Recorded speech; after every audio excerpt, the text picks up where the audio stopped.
कुर्सियां खाली होंगी लेकिन बैठेगा कौन? सोचिए, अगर आपको पता चले कि अदालत में सरकार की तरफ से जो वकील खड़े होते हैं उनकी अपनी कुर्सियां ही अब खतरे में हैं, तो कैसा लगेगा? मध्य प्रदेश में महाधिवक्ता कार्यालय के अधीन 158 लॉ ऑफिसर्स यानी सरकारी वकील अब खुद एक निर्णायक सुनवाई में हैं। फर्क बस इतना है कि जज अदालत में नहीं, शासन में बैठे हैं और फैसले की तारीख है 31 जुलाई। जी हाँ, इसी दिन खत्म हो रहा है इन सरकारी वकीलों का कार्यकाल। अब सवाल यह है, कौन दोबारा नियुक्त होगा और कौन बाहर का रास्ता देखेगा? आइए जरा नजर डालते हैं मौजूदा तैनाती पर। एक महाधिवक्ता, 12 अतिरिक्त महाधिवक्ता सुप्रीम कोर्ट सहित 19 उप महाधिवक्ता, 62 शासकीय अधिवक्ता जबलपुर खंडपीठ, 32 इंदौर खंडपीठ और 32 ग्वालियर खंडपीठ में कुल मिलाकर 158 पद, और अब सबकी समीक्षा होगी। लेकिन क्यों?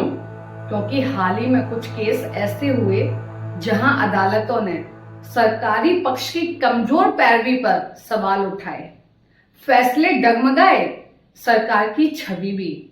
ऐसे में अब चयन की प्रक्रिया भी नई कसौटी पर कसी जा रही है, योग्यता, अनुभव और समर्पण के आधार पर। लेकिन मैदान में केवल काबिलियत नहीं, सिफारिशें भी दौड़ रही हैं।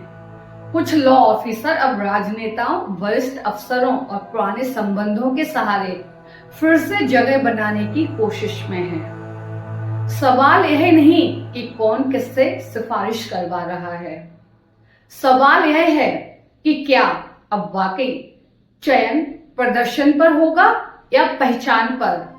और हाँ, अगर आप सोचते हैं कि ये सब आपको क्यों जानना चाहिए, तो याद रखिए, ये वही वकील होते हैं जो अदालत में खड़े होकर सरकार की तरफ से जनता के नाम पर तर्क देते हैं। अगर ये मजबूत नहीं होंगे तो अदालत में जनता की आवाज भी कमजोर पड़ेगी। इसलिए जरूरी है कि कुर्सियां भले बदलें, लेकिन मापदंड ना बदलें। योग्यता के बिना जिम्मेदारी देना ठीक वैसा ही है जैसे डॉक्टर की जगह कंपाउंडर को ऑपरेशन थिएटर में भेज देना। आखिरकार सरकारी वकील सिर्फ सरकार के नहीं, वो जनता के, तो कभी जनता की सरकार के भरोसे का भी प्रतिनिधि होते हैं।